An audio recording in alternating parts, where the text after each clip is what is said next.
नमस्कार मित्रों, आपका एक बार फिर वर्कुलम के ऑनलाइन चैनल में स्वागत है।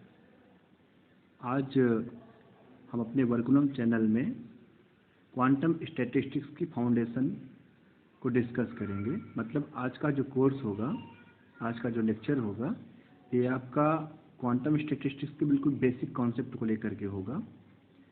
जैसा कि आप जानते हैं, क्वांटम मैकेनिक्स के कई इंटरप्रिटेशन हैं, जिसमें से एक इंटरप्रिटेशन इसका स्टैटिस्टिकल भी है।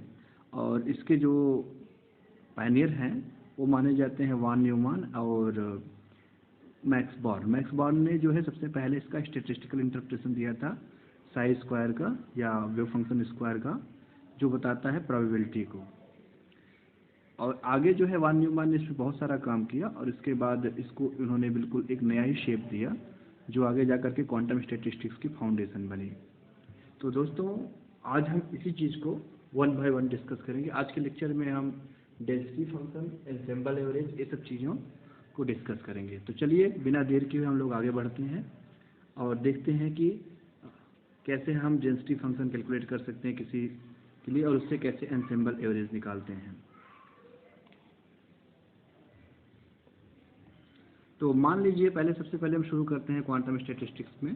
तो आपको बेसिक कॉन्सेप्ट क्वांटम मैकेनिक्स के पता ही होंगे कि अगर मान लीजिए हमारे पास कोई ऑपरेटर है और कोई स्टेट है फाई एन, तो अगर ये फाई एन इसका आइगन स्टेट है तो हमको क्या मिलेगा, एक लेमडा एन, कुछ भी मतलब होगा, लेमडा एन इसको आइगन वैल्यू कहते हैं और ये हो गया फाई एन। तो सारी क्वांटम मैकेनिक्स सिर्फ दो चीज़ों की है। पहली चीज़ क्या है, आपका कम्यूटेटर्स निकालना और एंटी कम्यूटेटर्स भी, और दूसरी क्या है, आइगन वैल्यू इक्वेशन को सॉल्व करना।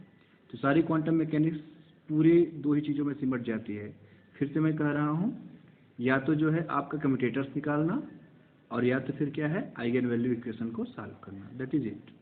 इससे अधिक और कुछ आपको नहीं करना होता, पर इसमें ही बहुत सारी वेराइटीज़ होती है, तो हम उसी में उलझे रहते हैं।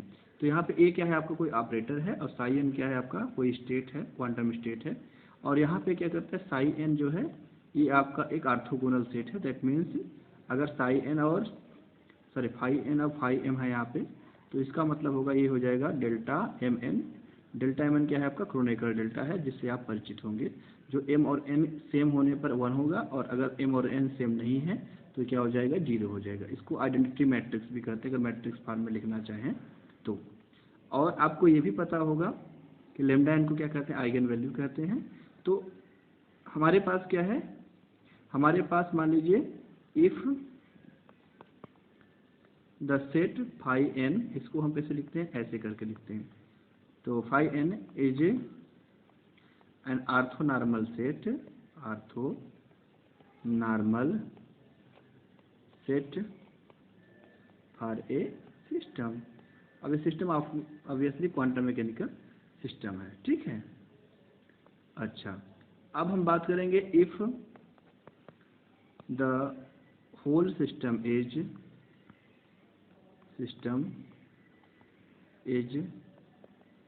consist of a number of particles.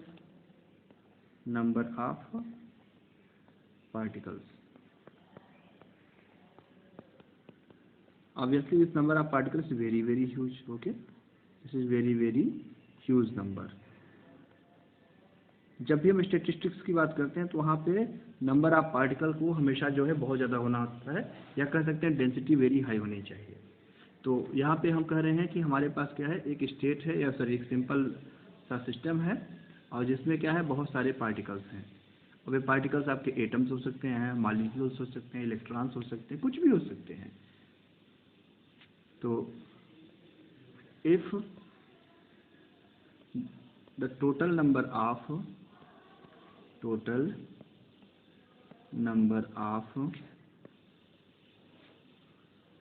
particles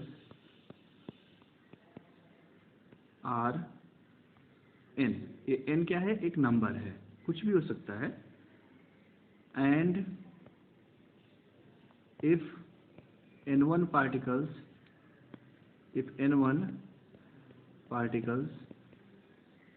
are in a quantum state,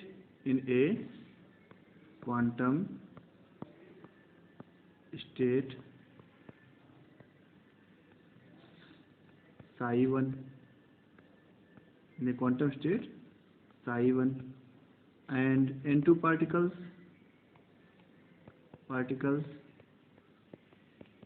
are in quantum state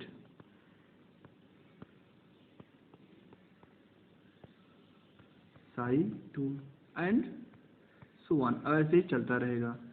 तो हमको क्या मिलेगा? ऑब्वियसली हमारे पास क्या होगा? ऑब्वियसली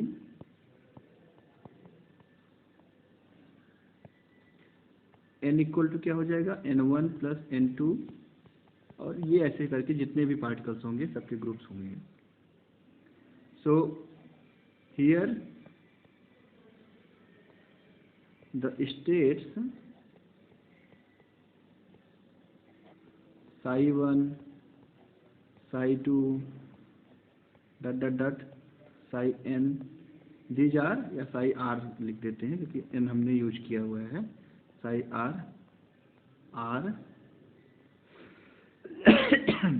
प्योर क्वांटम स्टेट, इनको क्या बोलते हैं? Pure quantum states. ठीक है। And the mixture of all these pure quantum states,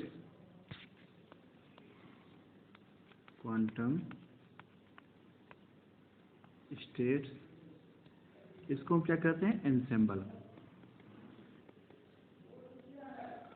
called ensemble.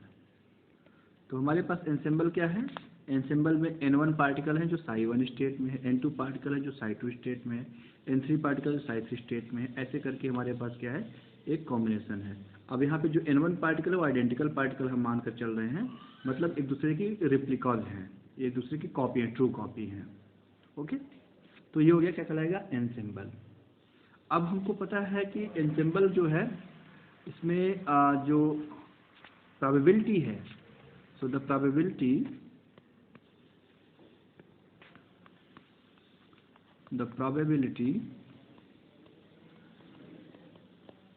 of finding a particle in state psi1, तो psi1 में क्या मिलेगा हमको? स्टेट कितने पार्टिकल्स हैं यहाँ पे? n1 पार्टिकल्स हैं। ठीक है, तो यहाँ पे कितने पार्टिकल हैं? There are n1 particles total. Okay, particles are total in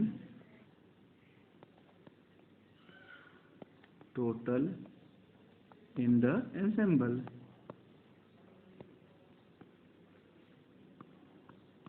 in psi1 state. और टोटल पार्टिकल कितने हैं?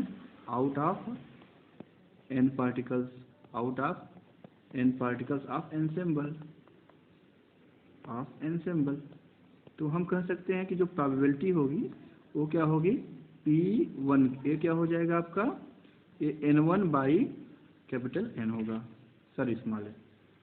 तो टोटल नंबर ऑफ पार्टिकल से आप क्या कर इसको डिवाइड कर दीजिए तो आपको क्या मिल जाएगी? प्रोबेबिलिटी मिल जाएगी। इसी तरह से आपको P2 क्या मिल जाएगा? n2 बाई n मिल जाएगा। अब इसलिए अगर हम ऐसे जो है सबको कैलकुलेट करते जाए डॉट डॉट, तो हम कैलकुलेट करते जाएंगे तो P1, P2 और ये सब क्या हो जाएंगे? इनका जो सम होगा वो कितना हो जाएगा? 1 हो जाएगा। ओके, तो यहाँ पर जो P1, P2 है इसको क्या कहते हैं? Weight, statistical weight. इसको जो है डिनोट करते हैं W1 से, W2 से, W फॉर वेट। ओके, तो यहाँ पे द स्टेटिस्टिकल, इसको क्या बोलते हैं? The statistical probability, the statistical probability of finding an arbitrary particle, finding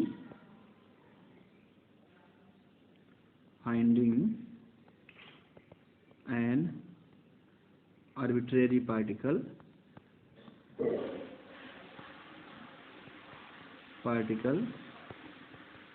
in rth state इसको क्या लिखेंगे, WR लिखेंगे। और WR कितना होगा, हम यहाँ पे बिल्कुल लिख सकते हैं, ये हो जाएगा NR/N होगा। ये क्या है, स्टैटिस्टिकल वेट कहलाता है। तो अब इस तरह से जो एनसेम्बल होगा, तो this way the ensemble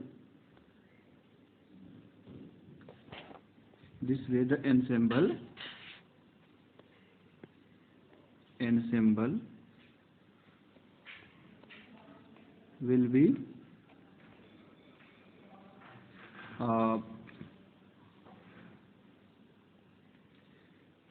characterized by a new quantum state। अब इसको हम क्या लिख देते हैं, साई लिख देते हैं, capital psi, can be written as. इसको हम कैसे लिखेंगे, इसको हम लिखेंगे this big psi is this. और बिग साई क्या है, पूरे एंसेम्बल को ये कैरेक्टराइज कर रहा है, पूरे एंसेम्बल को। तो इसको आप लिखेंगे साई। अब इसको लिखेंगे स्टैटिस्टिकल वेट इसका कितना है, अलग अलग केसेज में स्टैटिस्टिकल वेट क्या है आपका, अलग अलग है। तो इसको हम केस 1 के लिए, केस 2 के लिए, ऐसे करके हम इसको लिखते जाएंगे और देखते हैं हमको क्या मिलता है ना। तो हम लिख सकते हैं इसको W1 और क्या लिखेंगे, साई 1, और W2 एंड साई 2, और ऐसे जितने भी होंगे। तो यहाँ पे W1 कुछ परसेंट हो सकता है, W2 कुछ परसेंट हो सकता है। ऑब्वियसली यहाँ पे क्या होगा, W1 W2 ये सारे जो है सब जो सम होगा ये होगा 1। ये क्या एक्चुअली स्टैटिस्टिकल वेट या प्रोबेबिलिटी है। इतना आपको समझ में आ गया होगा, आई होप सो। अब हम आते हैं क्वांटम मैकेनिक्स में थोड़ी सी। Now if we have an operator,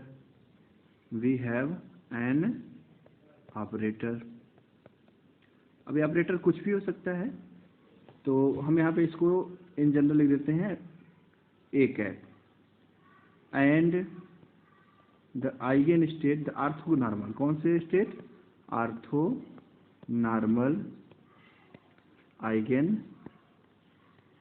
states for this operator be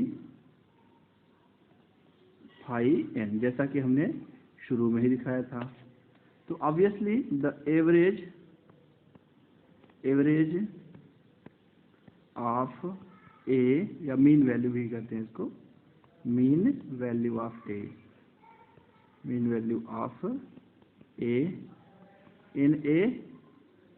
in an orthonormal state, quantum state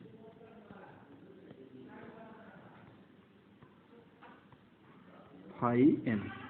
इसको क्या लिखेंगे, इसको लिखेंगे ए एन, ये क्या हो जाएगा आपका, इसको हम लिखेंगे phi n and A and phi n। और अगर ऐसा नहीं है तो इसको मैट्रिक्स फॉर्म में भी लिख सकते हैं। तो मैट्रिक्स फॉर्म में क्या हो जाएगा, ए एम एन को हम लिख सकते हैं, इसको क्या लिखेंगे, phi M and matrix of A and phi N, या inner product of A N phi N. अब यहाँ पे एम और एन क्या है, ये कोई इंडिसेज है, ये कोई इंटीजर नंबर है, 1 2 3 कुछ भी हो सकता है। और इनका जो वैल्यू, मैक्सिमम वैल्यू होता है वो क्या होता है, डायमेंशनलिटी ऑफ क्वांटम स्टेट हो गया, क्वांटम स्पेस हो गई, हिल्बर्ट स्पेस में जिसकी हम बात कर रहे हैं। और ऑब्वियसली आपको ये पता है, ये आपका जो है, ये आपका क्या है, ये ब्रा स्टेट है, और ये क्या है आपका डिराक का केट स्टेट है, और दोनों का जो कॉम्बिनेशन होगा वो आपका एक नंबर होगा, जिसको हम कहते हैं यहाँ पे क्रोनिकल डेल्टा के फॉर्म में आता है, डेल्टा एम एन आता है, जो हमने शुरू में ही आपको बताया था। तो इतना आप समझते हैं। हम आगे बढ़ते हैं और देखते हैं कि कैसे हम एक मैथमेटिकल एक्सप्रेशन पाते हैं यहाँ से। तो ये हो गया आपका जो ए है ऑपरेटर, उसका किसी पार्टिकुलर स्टेट, क्वांटम स्टेट या orthonormal quantum state phi n में एक्सपेक्टेशन वैल्यू, या जिसको कहते हैं एवरेज वैल्यू। इस एवरेज वैल्यू के कई नाम हैं, इसको एक्सपेक्टेशन वैल्यू भी कहते हैं, इसको हम कई बार मीन वैल्यू भी कहते हैं, और एवरेज वैल्यू भी इसके नाम है। तो ये आप नामों से कंफ्यूज मत होइएगा।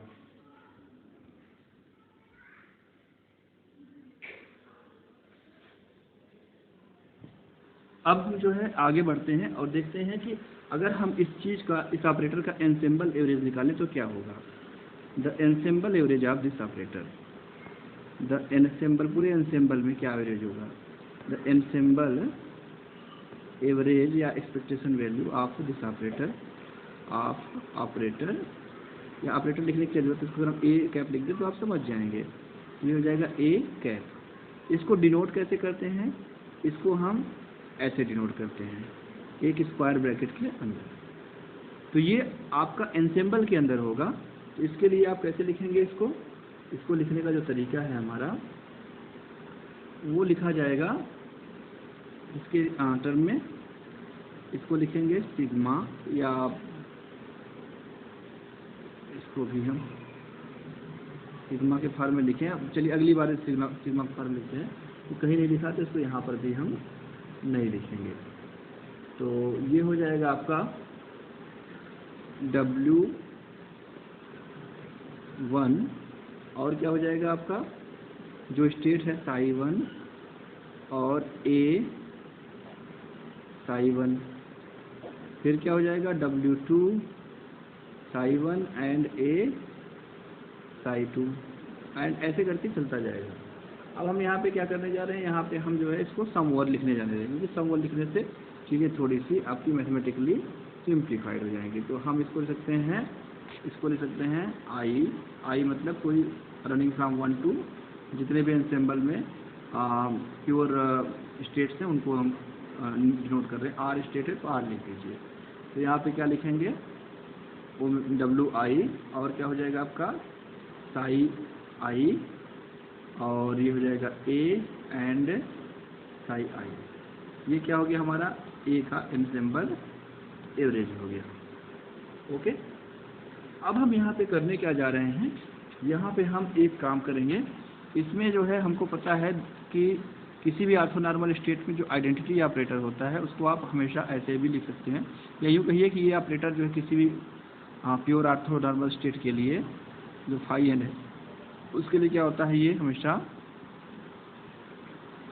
सिग्मा एन इक्वल टू ये होता है आइडेंटिटी होता है, ये आपको पता है। तो हम इसी को यहाँ पे इंट्रोड्यूस करेंगे। तो आप यहाँ पे लिख लीजिए ए, और ये हो जाएगा सिग्मा। अब यहाँ पे आई पर लिख दे रहे हैं, बाकी 1 to r आप समझ लीजिएगा। और ये हो जाएगा आई, और ये साई आई है आपको, तो साई आई लिख दीजिए। अब यहाँ पे हम आइडेंटिटी ऑपरेटर को इंट्रोड्यूस कर रहे हैं, और ये हो जाएगा फिर से आइडेंटिटी, और ये हो जाएगा साई आई। तो आप इसको लिख सकते हैं WI, और ये हो जाएगा आपका साई आई, और यहाँ पे आइडेंटिटी ऑपरेटर आपने इंट्रोड्यूस किया तो आप इसको लिख सकते हैं N and phi N and phi N। ऐसा करके हम इसको पैक कर देते हैं ताकि आपको कन्फ्यूज़न ना हो। और फिर इसके बाद क्या आएगा आपका A ऑपरेटर, और इसी तरह से फिर से ब्रैकेट के अंदर सिग्मा N एंड, अब यहाँ पे 2 बार N ले चुके हैं तो हमको कुछ और लेना पड़ेगा, फाई M ले लेते हैं, और ये हो जाएगा फाई M, क्योंकि हमको 10 बार जो है वही चीज़ नहीं लेना चाहिए। 2 बार ले लिए तो सम ओवर हो गया आइंस्टाइन समेशन कन्वेंशन से, आप इसको समझ लीजिएगा। ये N हो, हाँ इसको N लिए तो M ले लेते हैं, फाई M हो जाएगा ये, और ये भी क्या हो जाएगा फाई M हो जाएगा। और ये हमारा bracket closed,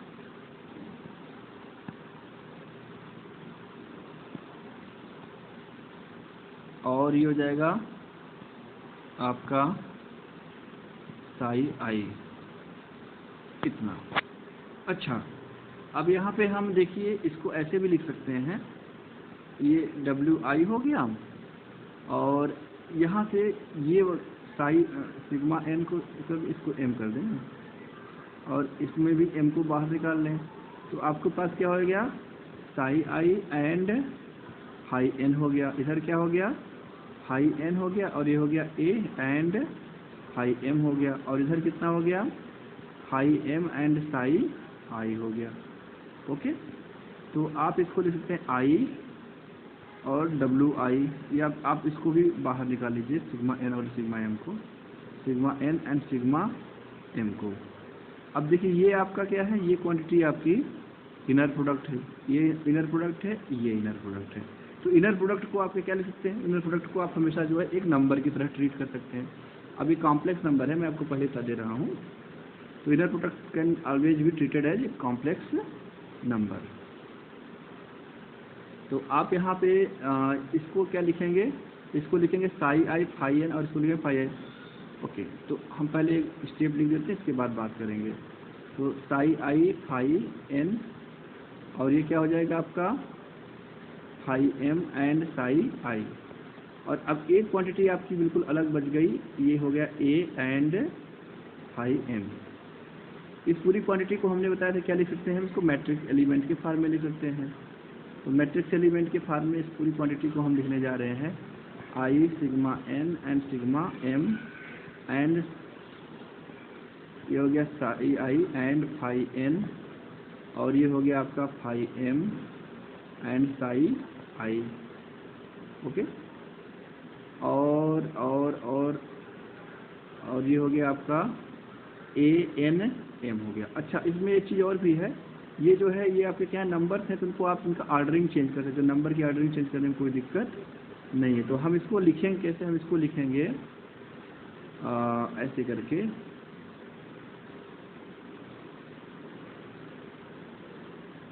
phi M and psi आई लिख सकते हैं। और क्या लिख सकते हैं इसको, अच्छा डब्ल्यू आई भी है यहाँ पे, इसको हम भूल गए लिखना, डब्ल्यू आई। और ये हो जाएगा आपका साई आई एंड फाई एन, ऐसा लिख सकते हैं इसको हम। ओके, इसको हम ऐसा भी लिख सकते हैं। तो अब यहाँ पे ये क्वांटिटी आपकी क्या हो गई, क्वांटिटी ए एन एम हो गई, हमने पहले ही इसको डिस्कस कर लिया है। तो अब आप अगला स्टेप क्या लिखेंगे यहाँ पे, इसको हम थोड़ा सा गैप दे देते हैं ताकि कोई दिक्कत ना हो। एक मिनट, मैं इसको फिर से लिख रहा हूँ ना, क्योंकि यहाँ पे क्लमजी होता जा रहा है। थोड़ा स्पेस दे के लिखते हैं इसको यहाँ से। ये हो जाएगा sigma i sigma n and sigma m डब्ल्यू आई और ये हो जाएगा आपका साई आई। इसको हम ऑर्डरिंग चेंज कर रहे हैं, तो पहले ये वाले को लिख देते हैं, फिर इसके बाद ये लिखेंगे। तो यहाँ पे हो जाएगा आपका phi M and psi i और इधर क्या हो जाएगा साई आई एंड फाई एन हो गया, राइट। और इधर क्या हो जाएगा आपका, ये हमने पहले देख लिया ए एन एम है ऑपरेटर का। तो आप यहाँ पे लिख सकते हैं इसको ऐसे करके आई, या आई वाले को आप अंदर कर दीजिए क्योंकि उससे हमको कुछ मिलने जा रहा है। एन यहाँ कर दीजिए, एम यहाँ कर दीजिए और ये फाई एम को यहाँ पे लिख दीजिए। और अब इस पूरी क्वांटिटी को हम क्या लिखने जा रहे हैं, एक अलग लेटर वे में इसको हम लिखने जा रहे हैं, एक अलग रंग चूज करते हैं। तो sigma I and W I and psi I and psi I, ये क्वांटिटी हो गई। अब इसके बाद फिर से हम एडिटिव वाले में आ जाएंगे। ये हो जाएगा फाई एन और ए एन एम। तो ये जो क्वांटिटी हमने जो पर्पल कलर से लिखा हुआ है, इस क्वांटिटी को हम एक पार्टिकुलर ऑपरेटर बोलते हैं, इसका नाम है डेंसिटी ऑपरेटर। ओके, तो यहाँ पे हम क्या कहेंगे, the density operator,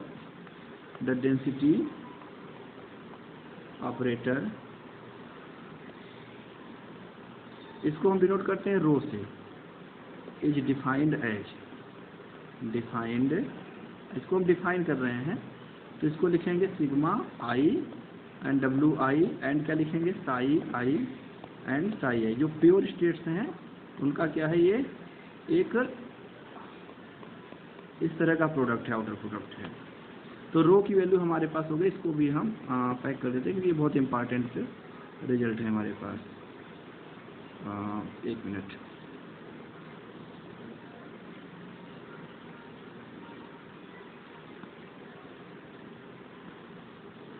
rho equal to हम इसको लिख सकते हैं आई एंड डब्ल्यू आई और क्या लिखेंगे साई आई एंड साई आई का इनर प्रोडक्ट, आउटर प्रोडक्ट, इसको हम ऐसा। ओके, अच्छा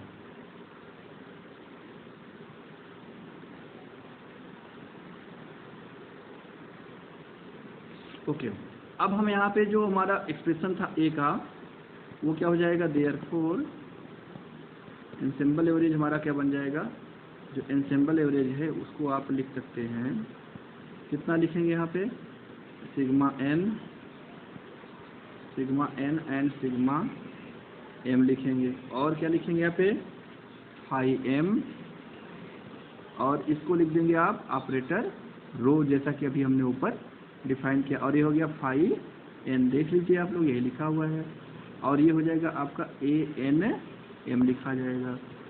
अच्छा, अब आपको पता है जैसे कोई भी ऑपरेटर होगा जो जैसे एन एम को लिखे थे, ऐसे इसको क्या लिखेंगे, इसको लिखेंगे रो एम एन लिखेंगे, और इसको क्या लिख दिया हमने, ए एन एम, क्योंकि कोई भी ऑपरेटर यहाँ पे होता है, तो ऑपरेटर को अगर हम क्या लिखेंगे, इसको ऐसे लिखेंगे एन और एम स्टेट में, तो इसको ऐसे लिखे जाएंगे, ए एन एम लिखेंगे, तो रो भी एक ऑपरेटर है, इसको भी ऐसे लिख सकते हैं।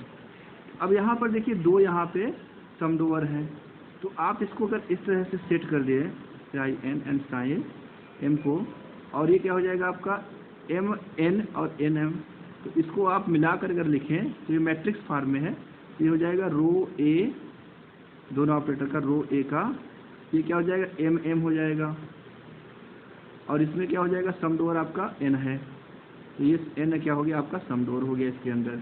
अगर हम एन को यहाँ पे सम डोअर कर दें, या इसको एक स्टेप और लिख दें ताकि आपको कन्फ्यूजन न रह जाए, यहाँ पे हम इसको ऐसे लिख सकते हैं, एम को यहाँ पे लिख देते हैं, और इसको क्या लिखेंगे, सम डोअर N rho M N and A N M. यहाँ पे देखिए, यहाँ पर हमारे पास एन एन ये सम डोअर है, तो इसको आप मिलाकर कैसे लिखेंगे, मैट्रिक्स फॉर्म में रो एंड ए का मल्टीप्लिकेशन लिखेंगे, और इस पूरे को क्या लिखेंगे आप, इस पूरे को एम एम लिख देंगे, मतलब सिर्फ सेम टाइप के कंपोनेंट।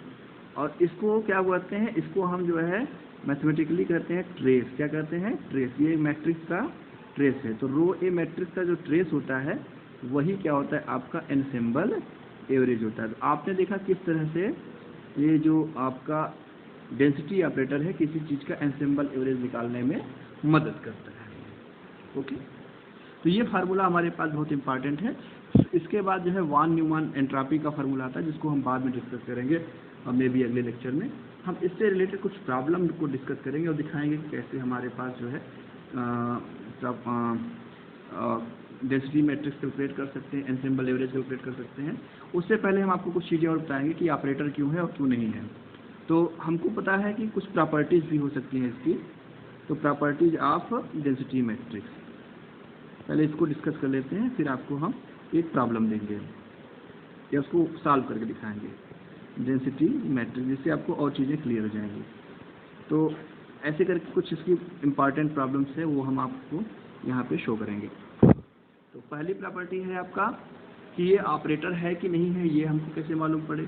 तो आपको पता है कि रो की वैल्यू क्या है, आपकी रो की वैल्यू है सिग्मा आई डब्ल्यू आई, और क्या हो जाएगा आपका साई आई एंड साई आई। ये ऑपरेटर है कि नहीं, तो इसको चेक करने के लिए हम क्या करते हैं, इसको किसी स्टेट पे अप्लाई करते हैं। मान लीजिए फाई एन हमारा कोई स्टेट है, या यूँ मान लीजिए फाई एन नहीं है तो आप इसको जो है साई जे ही कर दीजिए, कोई दिक्कत नहीं है। तो आपको क्या मिल जाएगा, आपको मिल जाएगा ये W I and psi I and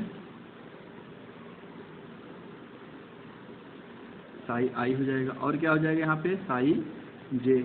अब देखिए आपको जैसे कि मालूम ही होगा ये आपका इनर प्रोडक्ट है, तो एक नंबर होगा, ये क्या होगा, एक नंबर होगा। तो आप इसको लिख सकते हैं आई, और ये नार्थो नॉर्मल स्टेट्स अगर हैं तो क्या मिल जाएगा आपको, डेल्टा आई जे मिल जाएगा। तो डब्ल्यू आई और डेल्टा आई जे हो जाएगा, और इधर क्या हो जाएगा, इधर आपका बचा कितना, साई आई आपका अलग से बच गया।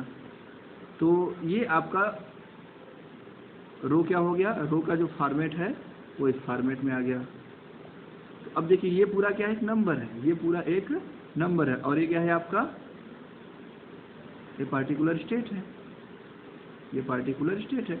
तो इस तरह से जो है आप देखेंगे कि एक ऑपरेटर की तरह रो बिहेव करता है। ओके, आप चाहे तो इसको आगे भी लिखना चाहें तो लिख लीजिए। तो ये कितना हो जाएगा आपका सिग्मा आई की जगह क्या हो जाएगा, आई यहाँ पे सम डोर हो गया, तो इसको आप लिखेंगे कितना, ओमेगा जे लिखेंगे, और इसको क्या लिखेंगे, साई जे। ऑब्वियसली ये क्या है, ओमेगा जे इसका एक आइगन वैल्यू हो गया। तो रो का जो किसी पार्टिकुलर स्टेट में जो आइगन वैल्यू होगा वो क्या होगा, उसका स्टैटिस्टिकल वेट होगा। ओके, तो रो का आइगन वैल्यू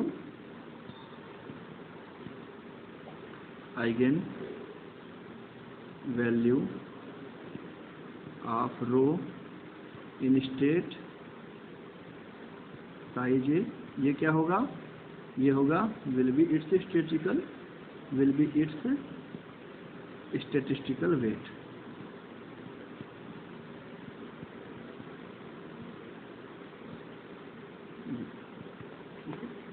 अब प्योर स्टेट के लिए क्या फॉर्म होगा इसका, फॉर प्योर स्टेट पे जो W की वैल्यू होगी वो क्या होगी 100%। तो W1 होगा आपका 1 और बाकी सब क्या हो जाएंगे, 0 हो जाएंगे, कोई भी एक।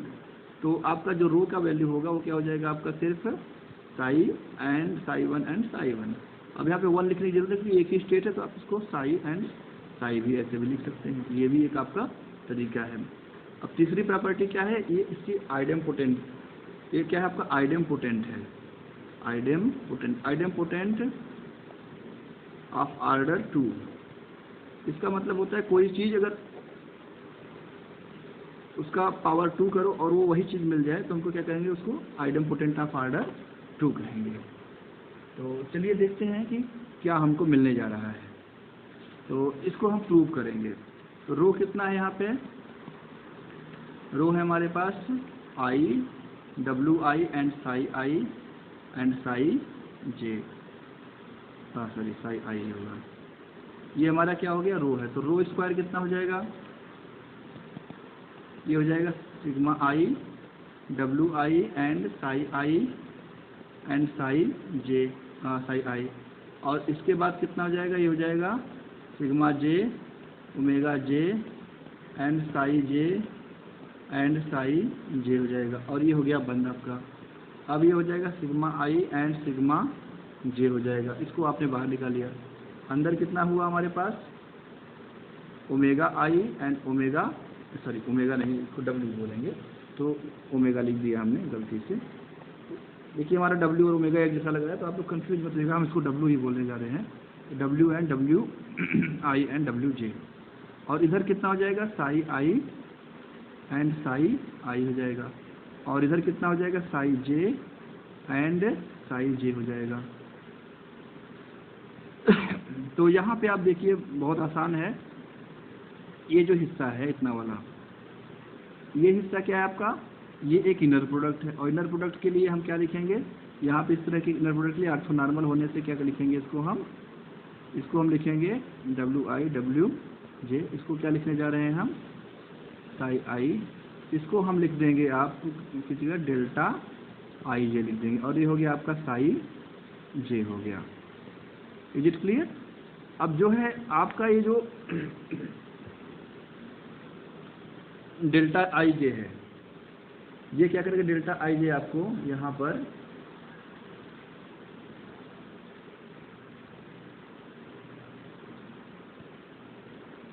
अच्छा, यहाँ पे आप जो है J को अगर हम सम ओवर करें, ये हो जाएगा W1, ओके, और जहाँ जहाँ J है वहाँ पे क्या कर देंगे, इसको हम WI कर देंगे, और ये हो गया आपका साई आई, और ये हो जाएगा आपका साई आई हो जाएगा, राइट, ये आपका साई आई और साई आई हो जाएगा।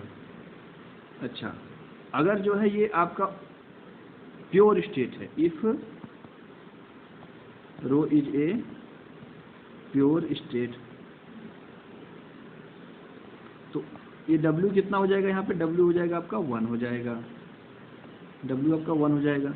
तो फिर आपका रो स्क्वायर क्या हो जाएगा, ये हो जाएगा सिग्मा आई, और क्या हो जाएगा साई आई एंड साई आई हो जाएगा, और ये क्या है आपका रो ही है।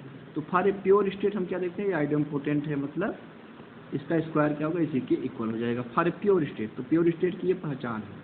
So this is the characteristic of the pure state of a क्या कहते हैं इसको, डेंसिटी ऑपरेटर। ओके, तो डेंसिटी ऑपरेटर हमने इस तरह से कैलकुलेट कर लिया। अब इससे रिलेटेड कुछ हम लोग प्रॉब्लम सॉल्व करेंगे और देखते हैं कि हमको क्या आंसर मिलने जा रहा है। प्रॉब्लम, इससे हमारी अंडरस्टैंडिंग और बेहतर हो जाएगी।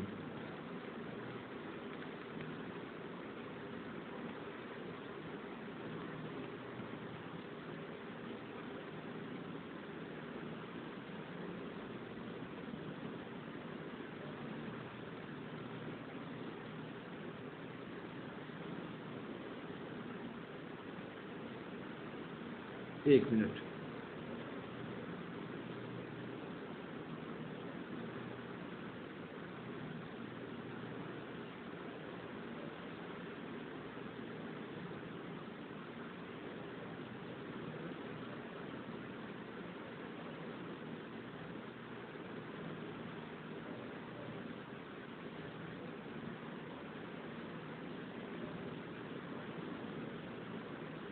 अब हम एक प्रॉब्लम इस पे जो है डिस्कस करेंगे, इससे अधिक नहीं, एक प्रॉब्लम सफिशिएंट है हमारे पास। अच्छा हाँ, एक प्रॉपर्टी और डिस्कस करनी इसके बाद, ट्रेस ऑफ एक। ओके, तो एक प्रॉपर्टी और बची हुई है।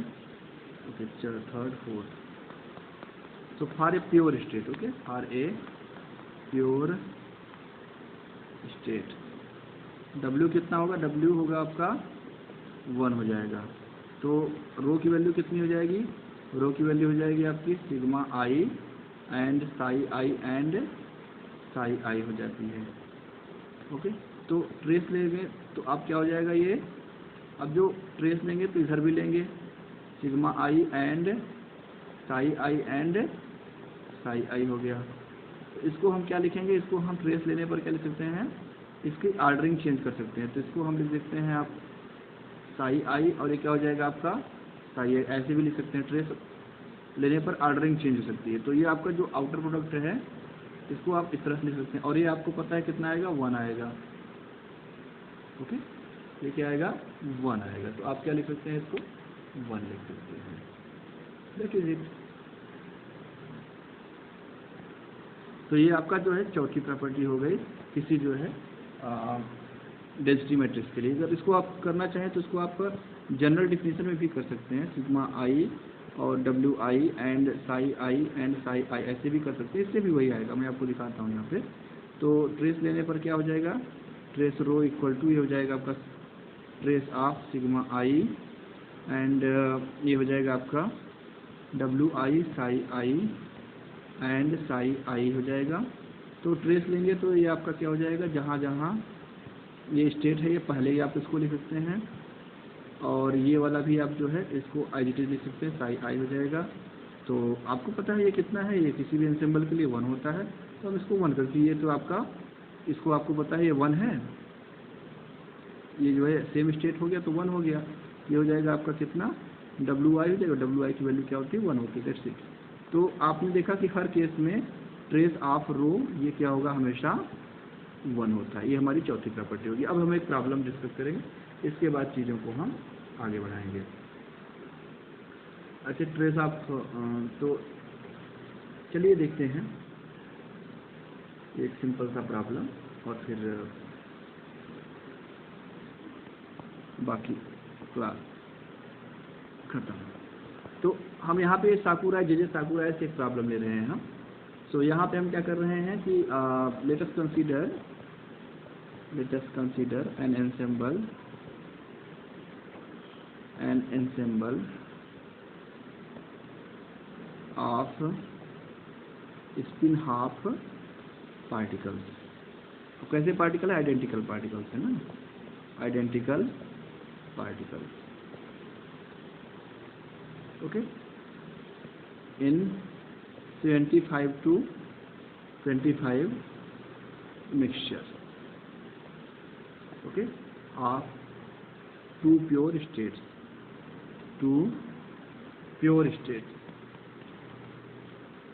pure स्टेट्स या एनसेम्बल लिख दें, यहाँ पे ज़्यादा सही रहेगा, एनसेम्बल्स। ओके, और इनको हम स्पेसिफाई कर देते हैं से एक एनसेम्बल क्या है आपका एस जेड प्लस, इसका मतलब क्या हुआ, इसका मतलब हुआ कि एस जेड स्टेट है और अप स्पिन है, और दूसरा एनसेम्बल आपका क्या हो गया S x and plus spin, मतलब अप स्पिन हो गया। तो अब यहाँ पे आपको सॉल्यूशन लिख देते हैं। यहाँ पे आपको क्या दिया हुआ है, W1 दिया हुआ है। W1 की वैल्यू कितनी है, W1 मतलब इसको स्टेट 1 करते हैं, इसको स्टेट 2 कर दे रहे हैं, या इसको हम ऐसे लिख देते हैं पहले, तब इसके बाद देखते हैं।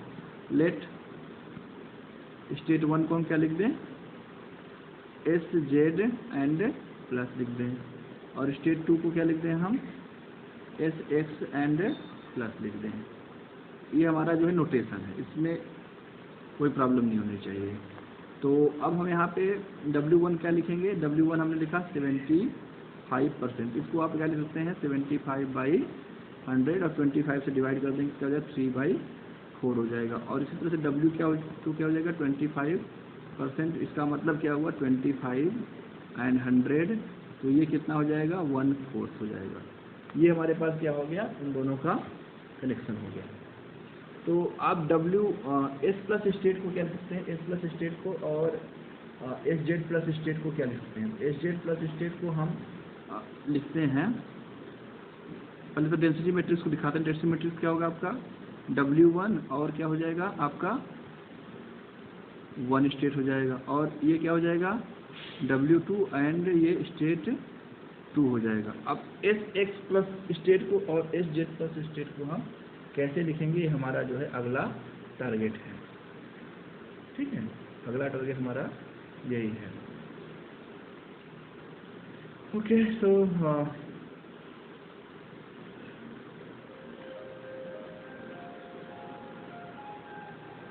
पहले 1 को लिखते हैं नाउ, स्टेट 1 और स्टेट 1, इसका मतलब हुआ कितना S Z plus and S Z plus. अब एस जेड प्लस स्टेट को हम किस तरह से लिखते हैं, ये हमको देखना है। तो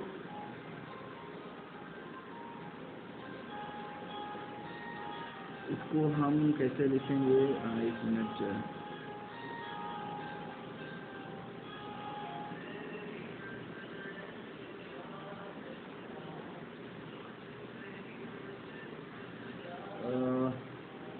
इसको चलिए एस जेड को हम क्या लिखते हैं, इसको एस जेड को हम सिर्फ 2 चीज़ों से लिखते हैं। इस तरह हम एस जेड प्लस को इसको लिखते हैं हम, इसको लिख दें 1 0 लिख दें, तो ये क्या हो जाएगा आपका 1 0 हो जाएगा, और ये 1 0 मतलब कि अप के लिए है, एस जेड के लिए। तो इसको अगर हम मल्टीप्लाई करें तो आपको मिलेगा क्या 1 और 0 एंड 0 एंड 0 मिलेगा, तो ये आपको मिल जाएगा एस जेड का। इसका मतलब क्या हुआ हमारा, ये 1 1 आपकी वैल्यू क्या हो गई, ये हो गई। अब इसके बाद हम जो है दूसरा वाला कैलकुलेट करते हैं, एंड नाउ ये 2 वाले को क्या लिखेंगे हम, ये आपका हो जाएगा एस एक्स प्लस, और क्या हो जाएगा एस एक्स एंड प्लस। अब एस एक्स कैसे लिखते हैं, ये हमारा अगला टारगेट है। एस एक्स एक्चुअली क्या है, लीनियर कॉम्बिनेशन है। एस एक्स क्या है आपका, लीनियर कॉम्बिनेशन है 2 चीज़ों का, क्योंकि आपको पता है कि आप इसको ऐसे भी लिख सकते हैं 1/√2, और ये हो जाएगा आपका जैसे ऊपर लिखा था इसको प्लस प्लस वाला, ये वाला ऐसे करके, और ये हो जाएगा प्लस, इसके साथ क्या हो जाएगा प्लस, और ये हो जाएगा माइनस। इसको आप क्या करिए, इसको आप एक साथ लिख दीजिए ऐसे करके, और इसके बाद क्या लीजिए 1/√2, और ये हो जाएगा आपका प्लस, और ये हो जाएगा नहीं, इसको फॉर्म में लिखने जा रहे हैं। तो स्पिन 1 कितना हो जाएगा हमारे पास, ये हो जाएगा आपका, इसको हम क्या लिख सकते हैं ऐसे करके, ये हो जाएगा और ये हो जाएगा आपका स्पिन अप। ये 1 1 हो गया ना।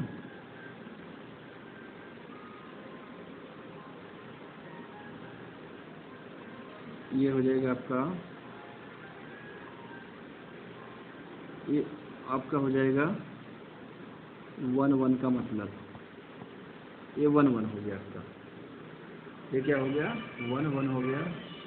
तो आप इसको क्या लिखेंगे? इसको स्पिन अप को लिखेंगे आप 1 0 और इसको लिखेंगे 1 0। और अब जो है चीज़ें आसान हो जाएगी थोड़ी सी। तो 1 0 और 0 0 हो जाएगा। और इसी तरह से क्या होगा, यहाँ पे हमारे पास जो है नाउ जो 2 वाला स्टेट है उसको क्या लिखेंगे? इसमें s प्लस और एस एक्स को क्या लिखेंगे?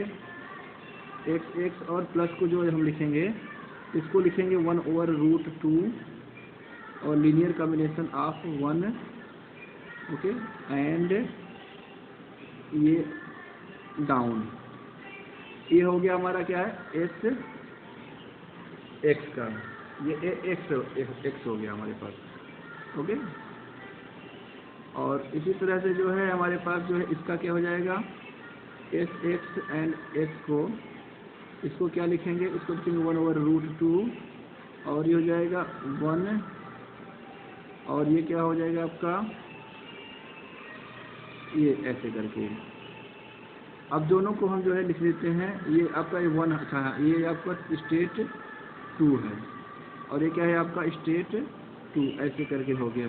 तो अब आपको क्या मिलेगा यहाँ से? 2 एंड 2 को आप कैसे लिखेंगे?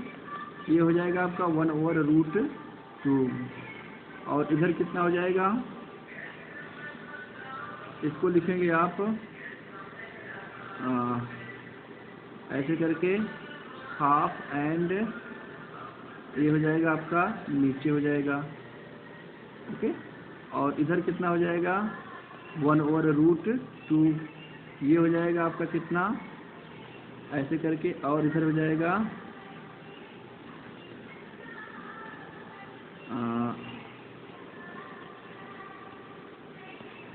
ऐसे करके। और आपको पता है ये आपका 1/2 हो जाएगा बिना कुछ कहे।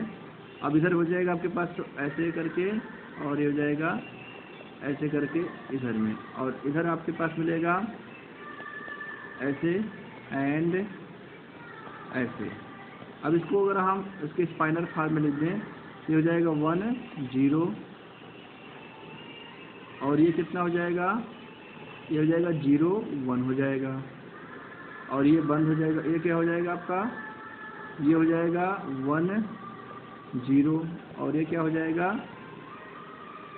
0 1, क्योंकि ये आपका ब्रा फॉर्म में है। तो ये हो जाएगा 1/2 और ये हो जाएगा 1 1 हो जाएगा, और ये कितना हो जाएगा आपका? ये हो जाएगा आपका 1 1 हो जाएगा। अब ये दोनों को हम क्या करेंगे? मल्टीप्लाई कर देंगे, मैट्रिक्स मल्टीप्लिकेशन हो जाएगा। तो आपको क्या मिल जाएगा? हाफ, और ये हो जाएगा 1 × 1 और 1 1 1 1 हो जाएगा। क्लियर? ये हमारे पास क्या हो गया? 1 1 1 हो गया। तो आपको मिल गया एक्चुअली यहाँ पे 2 2 की वैल्यू मिल गई आपको, 2 2 की वैल्यू मिल गई आपको, हाफ 1 1 1 1 मिल गए। इसको आप ध्यान रखिएगा। अब हम जो है अपने एनसेम्बल एवरेज में चलते हैं। तो हमको रो की वैल्यू क्या मिल जाएगी? जो रो की है वैल्यू आपको वो मिल जाएगी, रो इक्वल टू क्या हो जाएगा? W1 1 1, और ये हो जाएगा W2 2 2, W1 कितना है? 3/4 हो गया। 1 1 को हमने कितना कैलकुलेट किया? 1 0 0 1, और W2 को कितना कैलकुलेट किया हमने? इसको कैलकुलेट किया 1/4 1/4, और ये नीचे क्या है? हाफ का फैक्टर है।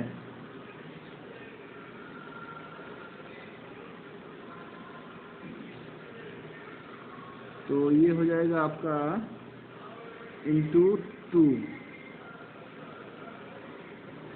ये इसको ऐसे लिख लीजिए, एक स्टेप और आगे लिखते हैं। 1/2 एंड 1 1 1 1 हो जाएगा। Is it clear? ये हमारा हो गया। अब इसको आप क्या लिख सकते हैं, इसको लिख सकते हैं 3/4 एंड इसको आप सब जोड़ेंगे तो ये हो जाएगा 3/4 एंड इसको बल्कि आप क्या लिख सकते हैं 4/8 लिख सकते हैं। क्या लिख सकते हैं 6/8 लिख सकते हैं। और ये हो गया 1 0 0 1 हो गया। और इधर क्या लिख सकते हैं आप इसको 1/8 एंड 1 1 1 1। अब इसको आपको ऐड करना होगा तो क्या मिल जाएगा हमको मिल जाएगा 1/8 का फैक्टर बाहर आ गया।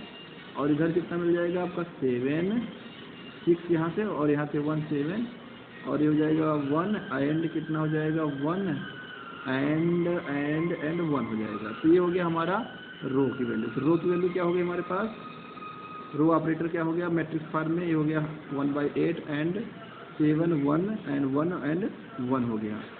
अब हमको एनसेम्बल एवरेज कैलकुलेट करना है। तो अब एनसेम्बल एवरेज किसके लिए कैलकुलेट करना है हमको देखना है। तो मान लीजिए हम क्या कर रहे हैं एस जेड की कैलकुलेट कर रहे हैं, एस जेड का एनसेम्बल एवरेज कैलकुलेट कर रहे हैं। तो पहले तो हम क्या करेंगे एस जेड के साथ जो है हम रो को मल्टीप्लिकेशन कर देंगे और इसका ट्रेस ले लेंगे। तो चलिए देखते हैं कि हमको क्या मिलता है। रो की वैल्यू भी हमने देख ली है पहले ही, इसको हम बिग ब्रैकेट बनाते हैं ताकि हमारी चिंता दूर हो जाए। रो की वैल्यू है हमारे पास 1/8, तो ये हो गया 1/8 और आपको क्या मिल गया यहाँ से 7 1 1 1 मिल गया।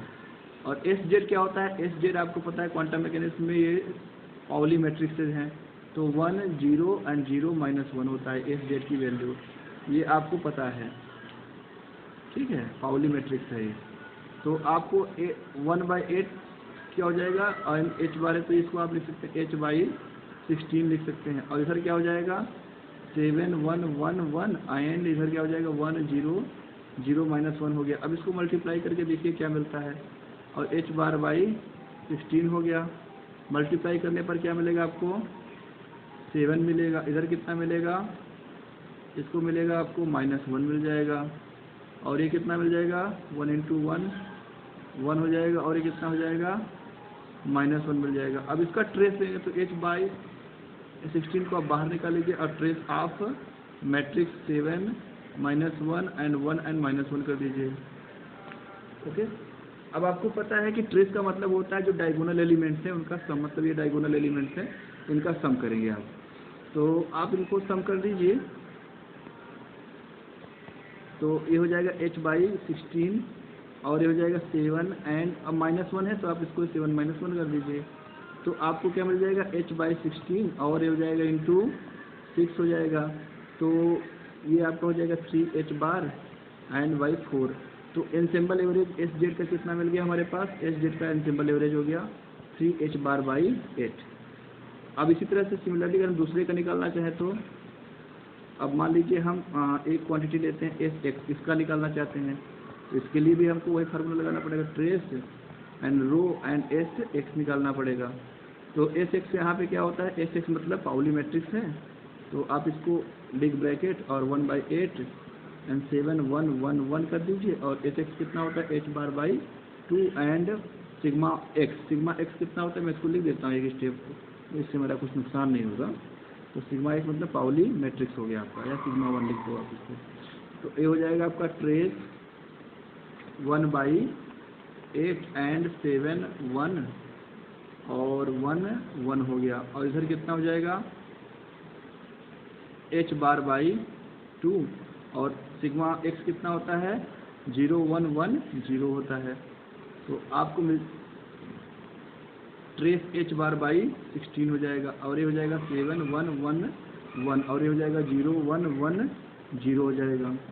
तो ट्रेस h/16 हो गया। अब इसको आप मल्टीप्लाई कर दीजिए तो ये हो जाएगा आपका 1 हो जाएगा और इधर कितना हो जाएगा 7 हो जाएगा और इधर कितना हो जाएगा आपका ये हो जाएगा 0 0 और ये 1 हो जाएगा और ये क्या हो जाएगा ये भी आपका 1 हो जाएगा। तो आप यहाँ से h/16 को बाहर निकालिए, ट्रेस ऑफ 1 7 एंड 1 1 हो गया। तो डायगोनल मैट्रिक्स का हमको क्या करना है, सम करना है। ये डायगोनल मैट्रिक्स हो गए, तो h/16 हो गया। डायगोनल मैट्रिक्स मतलब हो गया 1 + 1, तो कितना हो जाएगा 2h बार अपान 16, इसको आप क्या लिख सकते हैं h बार अपान 8 लिख सकते हो। तो जो आपका एस एक्स है इसके लिए आप लिखेंगे एनसेम्बल एवरेज कितना आ गया h बार बाई 8 आ गया। इस तरह से हमारा आंसर हो गया। तो दोस्तों आज के लिए इतना ही, बाकी जो चीज़ें होंगी हम उसको अगले लेक्चर में डिस्कस करेंगे। तो आप सबका मेरे साथ बने रहने के लिए बहुत बहुत धन्यवाद। अगर आपने हमारा चैनल सब्सक्राइब नहीं किया है तो ऐसे ही बहुत सारे जो है नॉलेजेबल और बहुत ही सिंपल बट कॉम्प्लिकेटेड कॉन्सेप्ट को समझने के लिए आप हमारे साथ जुड़ सकते हैं। हमारे चैनल में आप क्लास 9 से लेकर के और MSc तक की जो फिजिक्स है, पार्टिकुलरली हाई एनर्जी फिजिक्स, उससे रिलेटेड जो भी आपके प्रॉब्लम्स हैं उनको आप डिस्कस कर सकते हैं। हम कोशिश करेंगे कि आपकी प्रॉब्लम को मैंने जितनी जल्दी हो सके उतनी जल्दी हम डील करें। किसी न किसी लेक्चर में हम उसको आपको टैग करके हम एक्सप्लेन करेंगे आपकी जो भी प्रॉब्लम होगी। तो अगर आपने हमारे चैनल को फिर से कहने का लाइक नहीं किया है या फिर आपने सब्सक्राइब नहीं किया है तो आप एक बार कर लीजिए, ताकि आपको कोई भी जो है असुविधा हो तो आप हमसे जुड़ सकें। और साथ ही साथ जो है अपने जो भी इंटरेस्टेड दोस्त हैं, इंटरेस्टेड लोग हैं जो चीज़ों को जानना चाहते हैं, सीखना चाहते हैं, उन्हें भी आप इनवाइट कर सकते हैं। Thank you very much.